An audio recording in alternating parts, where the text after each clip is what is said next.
Okay, a fall bouquet. I feel like gouache is the only thing I can really do for the fall bouquet. I don't feel like markers would do it justice, but I'm kind of going to do a little bit of a different technique with line, with maybe a pen, and because the vase I'm going to do is like a ball jar-ish kind of clear.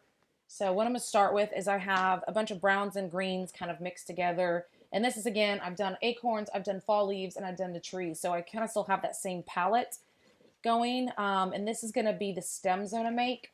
So I'm going to have the stems I'm going to draw out. And then once those dry, I will add the different fall foliage stuff to it and maybe the jar because it'll be clear.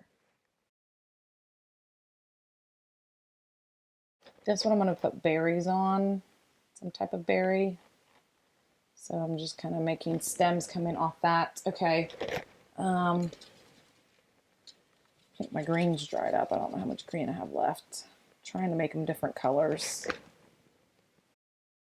Obviously I want the stem to kind of be thicker at the bottom and close without overlapping is my goal.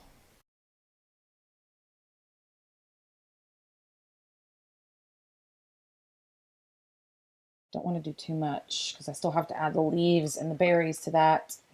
But I kind of want to have berries on both sides just to balance it out. So the color I used here, I think I'm going to do a small one on that side. Okay.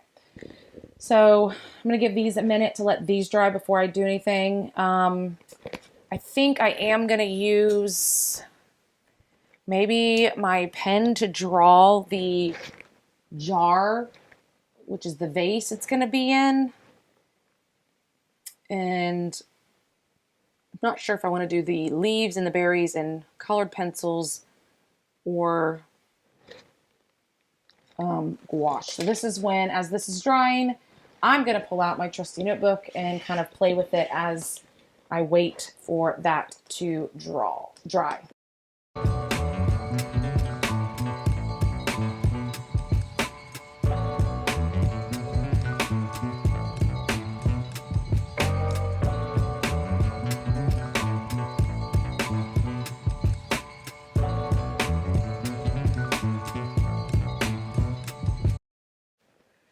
Okay, after experimenting, I like the gouache using the little yellow flowers. I really like the colored pencil for the little green leaves. And the berries, I don't know. I kind of like both. Maybe I'll do a mixture with one on one side and one on the other. We'll see. But again, I just experimented real quick in my sketchbook just to see what I would like. So when I get to my paper, again, I can have it already ready. So those are dry. Again, I'm going to do the colored pencil green little leaves. But it is a watercolor one, so maybe I don't think I'll be touched it. So this middle one, I'm just going to.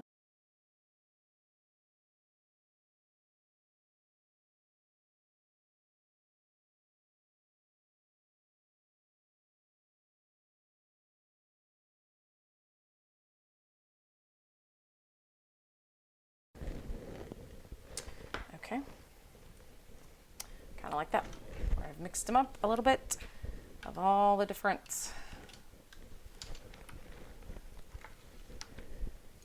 Okay. See what kind of material or even shape. I do like the pen look. I'm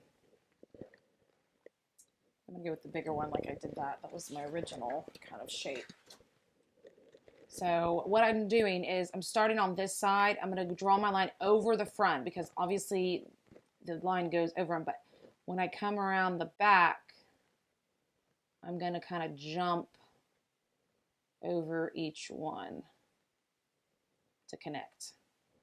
And then again, I'm just going to come down and draw like the lip of the jar or base and then make a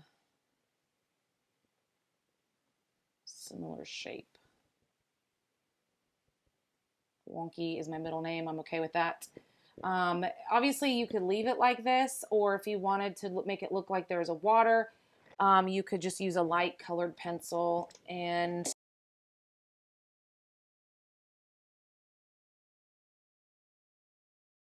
this was gouache and pen and some colored pencils. So again, this is my favorite pen. It's not waterproof, the Precise V5 by Pilot.